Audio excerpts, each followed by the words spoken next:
What is up, everybody? Welcome back to the GoodeBaker podcast. I'm Nick Baker, and across from me, Shane Good. What's Gucci, boys? And we and girls are here in the same room to talk to you about video games this week. And it feels like we keep going back and forth, but it's this crazy time out there right now with all this going on. It's because we do keep going back and forth, by the way. That's what it feels like. No, yeah, it's definitely we choose to either be in the same room for one episode, or we're like, shit, our schedules don't line up. We'll take a hiatus and do shit from home. But here we are, talking about video games with you guys again. This episode is going to be a Game of the Year conversation, but first we're going to talk about what we've been playing recently. And before that, we're going to talk about how you, the listeners, should subscribe to our YouTube channel, our Spotify, our Apple Play, our what's Google's version? Play? It's Google Play, Apple Music. Oh shit! Now I've fucked it up. Yeah, that's all right. But you know where to find us. Yeah, all our social media platforms: Instagram, Facebook, the like, and obviously drop by our YouTube channel. That's going to be our main basis of operation, especially over the coming months, because we're going to be dropping all kinds of crazy new content on there, especially once the Elgatos come back. There are no Elgatos on sale anywhere. Yeah. If they are, they're so up priced, but we're eventually going to start putting some some different content together just to spice things up a bit, because the podcast is kind of leveling out a little bit as far as what we're actually being able to attract without any video, and so look for new content in the future. But back to it. What have you been playing this week, my man? Dude, I have been playing a new game. All right. A wild game called Albion Online. Yes, yeah, the one that was suspiciously the same name as the company that's taking over in Watch Dogs last week. Correct. Yeah, crazy. It was weird. I was like, wait a minute. I believe I put in 36 hours to that game this week. A couple days I didn't sleep super well. If you were looking at him right now, you'd be like, yeah, that makes sense. Yeah, no, it's a super fun game. I think I explained a little bit of it last week. Yeah, a little bit. Basically it's, for those that didn't hear it last week, it's basically Eve, except instead of flying a spaceship, you're a person, and instead of having a bunch of different skills, you have different equipment. So, the equipment itself is what gives you the skill type. So, you can be, you can have, there's 10 or 8 levels in each type of gear, and you can have levels in all of it. There's no specific amount of anything that you need to have, which I didn't talk about last week. Right. It's kind of a cool part. So, I've been training up different things. I started training up daggers because daggers have a lot of life steal, so you can kind of get life back. So there's a lot of really cool stuff that you can do with daggers, because you can clear solo dungeons a lot faster and a lot healthier as well. You have less of a chance of dying, which is really nice. I like mechanics in games like that allow you to use an implement or a weapon to gain health back from something. I always think that's a rewarding part of any kind of skill tree. If you have that option to get something that when you deal damage or when damage is dealt to you, you increase damage or something like that. Something that have to do with taking or giving damage and receiving health or some sort of benefit is always really cool. This build is all about that, because my boots, if I'm under 30% health, my boots give me 8 stacks. So the lower you are in health, the more stacks you get from your boots. Mm-hmm. And every stack gives you 4% increased damage and 20% increased move speed. Nice. And then my body is an AoE that heals me. My helmet is a reset to my body. So it just resets my body's skill whenever I want to. It has a minute cooldown, so it's pretty long. But if you're in a situation where you really need the health, you can just reset your body's cooldown. I have my W throws out 3 ninja stars, which is pretty cool. Yeah, that's awesome. If all 3 of my ninja stars hit something, I get a burst of 100% speed. And then my E life steals based off of how much damage I deal. So it does 100% of the damage that I deal, I get back as life. And then my Q fucking jumps on top of people. So how many different types of gear are there that you can have equipped at one time? And does each have just one skill, or are there multiple skills that can be on gear? So, it depends on a lot of stuff. A lot of gear has multiple skills, but there's like, so like you have a backpack. So like if you just went like across the line, you have a backpack, you have a helmet, you have a cape, you have your main hand like weapon, which if you have like a two-handed weapon, it just go on the left side. But you have your main hand weapon, your chest plate, your offhand weapon, and then you have boots. Okay. Wow. Oh, and your mount. So that's a considerable amount of just skills that you can kind of swap out on the fly, and builds must be really important. Yeah. Builds are super important because each type of like gear has like 15 to 20 different types in that tier. Right. And then as you go further up in tiers, there's a couple more as well. So like I'm on a lot of stuff. I can equip tier 6 armors and like tier 5 weapons, but I don't do it quite yet because the armor it's weird. It goes from like tier 5 that's like 50,000 silver to tier 6, which is like 400,000 silver, and you're like, hang on a second. So what you're telling me is it's like minutely better, but 350,000 more better. Like, yeah, that's bummer. So even though you can use a lot of this stuff, like I just don't fucking. I'm gonna make a bunch of it at some point because I'm now an expert miner. Oh yeah, nice. So what benefits does that give you? Just able to mine more things? Yeah, basically. So like an expert miner means I can mine tier 5 was it tier 5 uncommon, rare, and extraordinary. That's what it is. That's what the fourth one is. I never fucking see it because it has like a no % chance of spawning. Yeah. Extraordinary. So you can mine those 3 things, and then you can mine tier 6. So it's kind of nice. Like when you get your tier 5 pickaxe, you can mine tier 6, but you can't mine like the better quality tier 6 ores. But once you get that, you can mine the better quality tier 5 ores, and then obviously everything becomes significantly quicker as well. Yeah, it sounds really similar to the mining system in Final Fantasy. Very where similar. You're constantly leveling up, but each level you are able to get a better or something better, or it makes it easier to acquire those higher tier ores. So that's cool. Yeah. What have you been playing, dude? So I started Ghost of Tsushima. Ghost of Tsushima is awesome. It's beautiful. Heard great things about it. First thing you obviously see is you jump into the world, and the colors and everything just pop, and the palette that they chose is so bright, and at the same time it kind of influences you to think about the shadows too. Like all the lighting it's some of the best lighting I've ever seen in a game.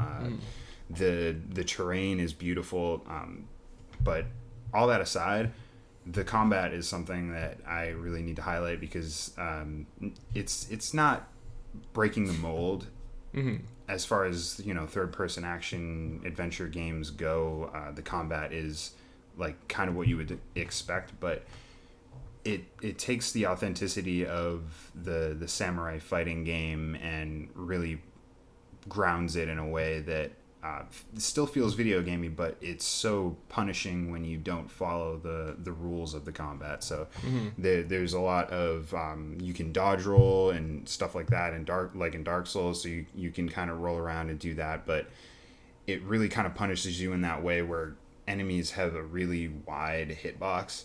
So when spear enemies come in and you're rolling around like a crazy person, they'll just start stabbing where you'll be when you start rolling. So it's hard to even get around guys like that. So you really need to rely on your parrying system, which is one of the best parrying systems I've ever seen in a game, where it does give you the little the heads up that, oh, you can parry this, or this isn't parryable with a big red X. It's like, don't try and block that, you're gonna get fucked up. So That's great. When you perfectly parry certain attacks, you have this instantaneous ability to counterattack, and the animations that they have, you can call them animations, but they're kind of fluid in the way that they're almost not like locked animations, but they look that way.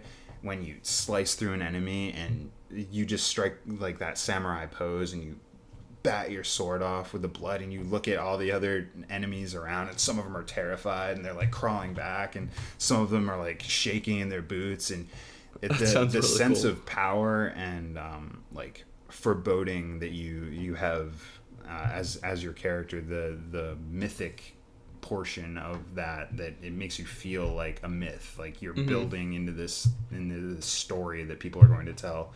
I can't say enough about the game. I don't want to spoil too much about story details, but Jin is a great catalyst for this moving forward, just simply because of the family dynamics that are introduced early on, and the honor system that they set you up with in the very beginning of the game is that samurai don't fight from the shadows, they fight up front. Yeah. So you have to struggle not only as yourself seeing this, but the character Jin struggles through actually assassinating people or going through and doing things from the shadows, because he has learned his whole life to stand up, make yourself known, and fight fairly.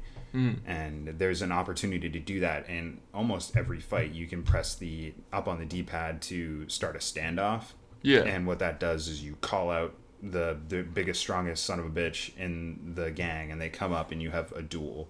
And you hold the triangle button until the person moves, and you can hit them with a quick strike, and you can upgrade that in a numerous amounts of ways.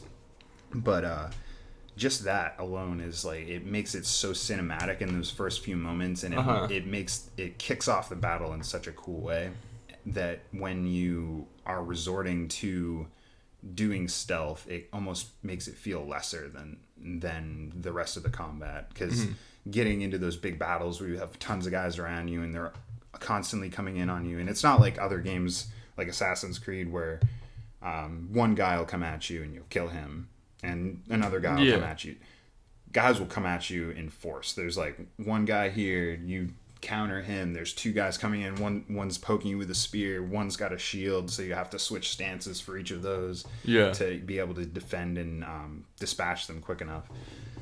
It's an awesome game. It's so deep too, and I can't wait to play more. I'm clearly enamored with it, and it's gonna be hard not to put it on the Game of the Year list today, but I'm gonna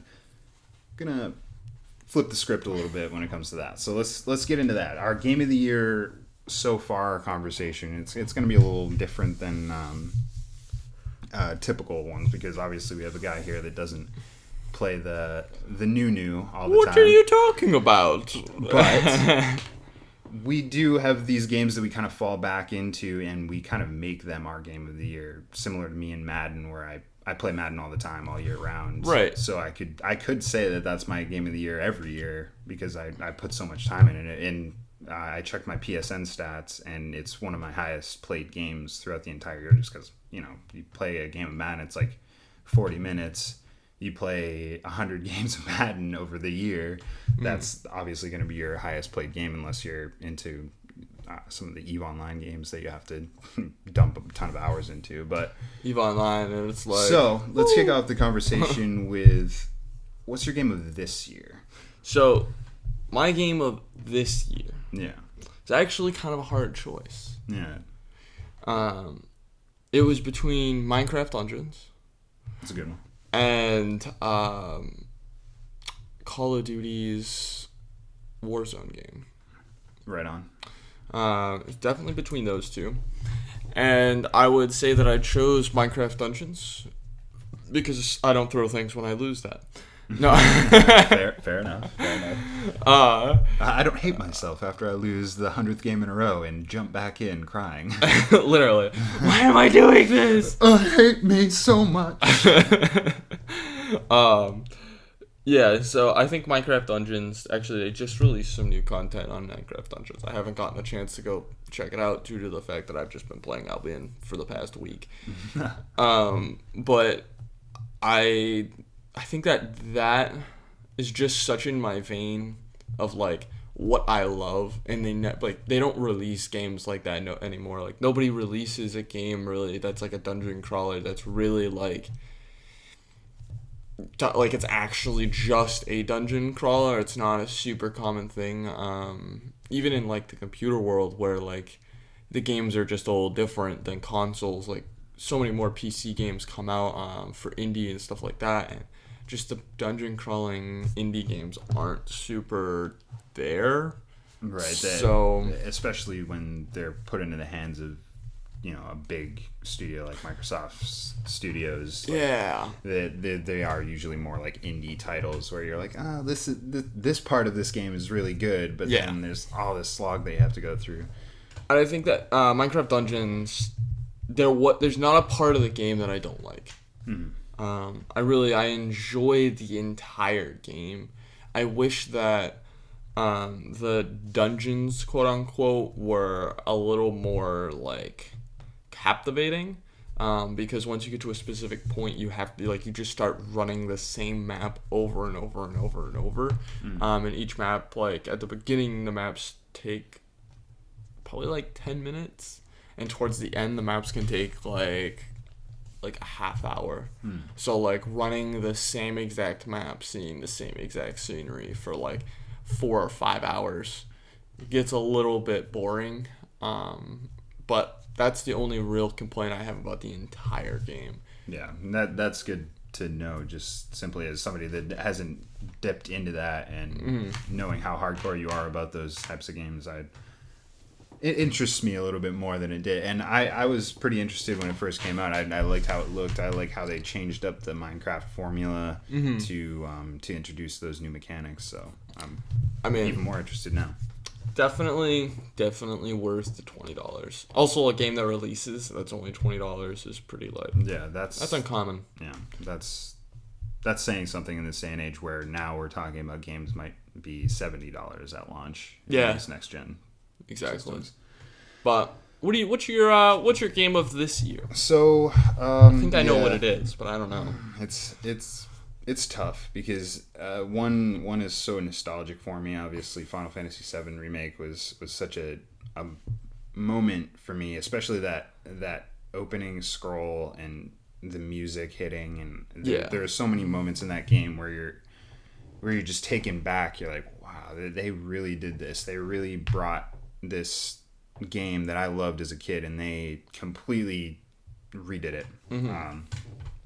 But yeah, I'm totally gonna have to go with The Last of Us 2 because The Last of Us 2 it sets new ground for not just the genre of game that it is, but it does things within the actual game itself that I think is going to change narrative focused games. I think it's going to change survival games. It's going to change so many things that and the sheer impact it had on me emotionally. Like I playing through the game, there are moments in that game where you're just like, whoa, I need to take a break. Like this is actually physically affecting me in a way that I'm like, yeah, this is too much. I'm gonna Ellie, man, I get it. It's like let's just take a break a little while. I'm gonna go outside, have a drink, come back in. And I've just never had a game that outside of games that really frustrate you, this game never frustrated me in that way. It almost emotionally frustrated you. You're like, oh man, why is Ellie doing this? Why do I have to push myself through this? And why do I have to I don't want to say any spoilers, actually. I almost did. The game forces you to do things that you wouldn't normally do as a goody two shoes player if you're playing roll by numbers, like role playing game. You're obviously, if you're like me, you're trying to be the hero. You're trying to do all the good things in the game, unless you're playing Fallout 3 and you want to blow up Megaton. Well,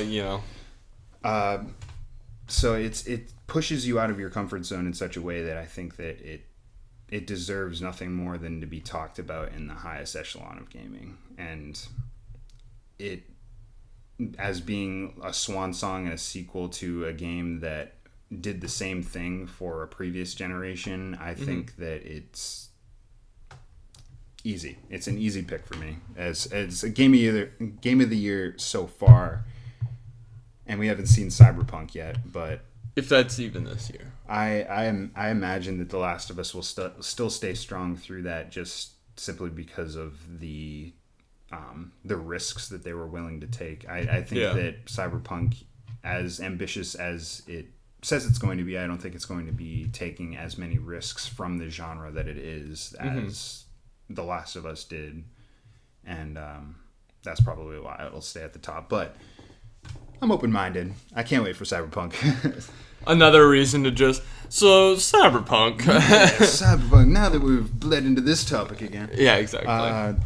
So, with our game of this year out of the way, what have you been playing the most this year? Like, what's your game of the year? So, I think I give the game of the year to just the game that I have the most just flat hours in. And I looked. And it's depressing. No. Don't say it. The children are listening. So I had, let's see. So I had, I think it was 83 hours this year into EVE Online. I had 115 or 120 hours into, what's it called? Path of Exiles. And then I had, depressingly enough, I had like 230 in Diablo, just on Demon Hunter alone this year. Holy cow. That's a lot. And I had 480 on League of Legends. Let me just put that into a little bit more perspective. So, I played Persona 5, which we all know is a long game. We've heard about how long it is. It's like 120 hours or something stupid. That took me conservatively like a year and a half to push through and finish. And I was like starting, stopping.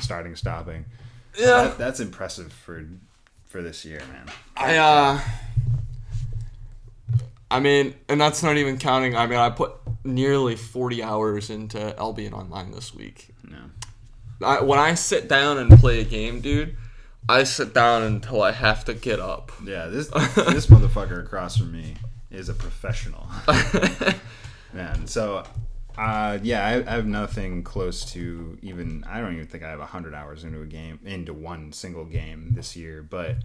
If there was a game that I would have almost 100 hours into this year, it would probably have to be Warzone. Yeah, that's fair. So I've been playing Warzone the most consistently out of any game that I've played this year, barring the games that I've just walked through and beaten. I actually didn't mention it last week, but I did beat the Ratchet & Clank remake. Oh, you did? Last week. I'd been kind of tooling with it for, I don't know, like since it came out on PS Plus. Ratchet & Clank tooling with it? Yeah. You caught that one. I didn't even know I did that. But yeah. So that was the thing. I lost my train of thought. What was I saying? Oh, sorry. You were... Warzone. Warzone. Yeah. So yeah, Warzone definitely takes the cake for me this year. Is the game I played the most. And honestly, I've been enjoying it since the get-go. There really hasn't been anything that I would change too much. I still think that it does it better than Battlefield, but the looting system's got to be better. Like there's got to be a better way. Yeah. Than having everything kind of blah all over the ground when somebody dies. I don't know if Call of Duty is going to be the one to fix it, or if Hyperscape's going to be the one to fix it. But one of these new battle royales needs to be the one to be like, here's how looting should work in a BR. Done. I mean, it's hard on controller, though. It's hard on controller, especially, like, I have no issues looting on computer. It just doesn't happen the same way. Yeah, I can see that because you have such control over the reticle. Yeah, you can like get into the finer. But with the sticks, it's hard to differentiate like very specific instance that I had the other night. I'm trying to pick up a plate satchel vest. Yeah. And there's like a gun or ammo that I'm full up on that I can't pick up in front of it. I'm like dancing around it. And I'm like, oh my God, I can't get this. Kneeling down, laying down. It's like everything I try. And Anthony runs in. He's like, oh, look, a plate vest. Grabs it. I'm like, oh, this looting needs to be fixed. That's so funny. That aside, man, it's such an... looking at it now, you're like, yeah, Warzone. But back when it first came out, the gulag and the player count and the ferocity that you have to play that game at in order to actually stand a chance in the last game, it gets you so ready, so fucking intense. You're like, all right, this is a BR, man. I'm ready. My heart's pumping. And for that, it's definitely deserved to be at the top of this Game of the Year conversation. But fair enough. Yeah, that's pretty much it. We have some Xbox news coming up this week. They have their thing on Thursday, so we'll be covering that this week. Look forward to that. I wonder if they'll do prices. Man, ooh. That's a good Yeah. Yeah. Maybe they'll release prices and force Sony's hand. I mean, we're getting close. I imagine that. And as soon Sony's gonna cost more. It's got to, right? Yeah. So they release a just fucking chop of a price gouge. Sony's gonna have to respond. I wonder if they'll show their digital edition. That's a good question. Series S. Something like that, yeah. It's like less of a computer, but still a computer, because we've just moved on to console gaming being computers with different OSs. Yeah. And no disk drives. And no disk. My computer doesn't have a disk drive. No. I don't fucking need one of those. Yeah, who needs discs, man? Yeah, fuck it. For sure. But yeah, obviously, remember to go over to our YouTube channel, like, subscribe, comment if you want to say anything to us, correct us, or, let us know how you feel about us. Because it's true. We say we love you all the time, and we never hear anything from you. Maybe you're just secretly in love with us. Maybe you're just shy. Yeah. And, I like that. Peace. Peace.